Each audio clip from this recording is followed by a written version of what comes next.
I'm Nick Williams, joined by Andrew Cherico outside of the Acrisure Bounce House, where earlier this week, fall camp kicked off for UCF's football team, and it was a hot one, right, Andrew? Yeah, Nick, the heat's been on, especially for these starting spots. Multiple position battles are still ongoing, and with only 2 days of media availability, still a lot of questions remain. And quarterbacks top that list, Nick. We're talking about three quarterbacks who aren't mediocre, but good, according to Coach Frost. Yeah, and Coach Frost has expressed his confidence in all three quarterbacks' ability to start, but they still have yet to come to a definitive decision about who will start this season.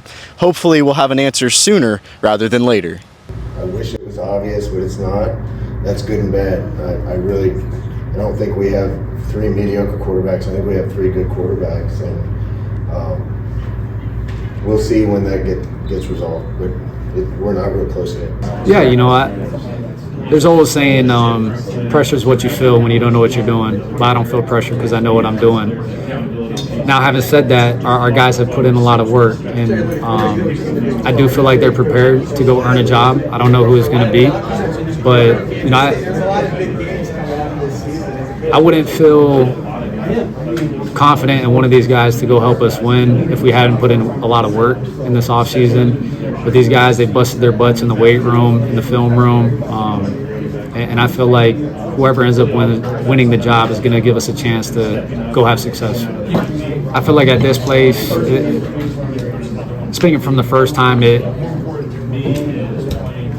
I don't think it was necessarily a talent issue. I think it's more of a culture issue, and I think we've kind of seen the same things when we first got here, for whatever reason that might have been.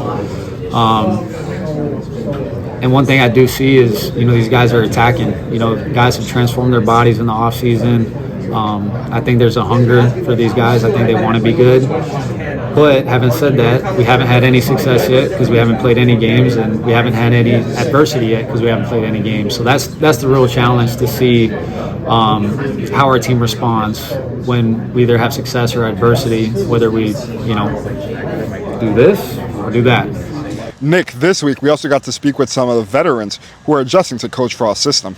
Oh yeah, on offense we got to speak to Miles Montgomery. On defense we got to speak to Malachi Lawrence and Nigel Lee Kelly, all guys who have set big goals for this upcoming year. And a common theme between those three, they're all returners who are expected to lead the charge on their side of the ball. We know what we have inside the team. Like, the outside community, like, they really don't know what we have. They can just judge off of last year. So that's really, I feel like that's kind of the big judgment point. But we know as a team what we have in the team chemistry that we're building. What do you think you have? A great team. An attack team, great offense, great defense, you know, great coaches. I just feel like we have a great team going into the season. I'm really good, you know what I mean? It's my fifth one, so, I mean, camp's camp, right? I like my progress. I can't really point out one thing, right? Just rounding out my game, getting ready for the first game of the season. But I don't like to look at accolades. I'm just ready to play this year and hopefully get better awards, more awards. I just want to help my team win. More smarter, more mature, faster, physical, and more of a leader this year. Nick, what's one of your biggest takeaways from the first week of fall camp? Yeah, Andrew, don't get me wrong. This running back room is extremely talented. However, we were able to see that D-line stuff them time and time again. What about you, Andrew?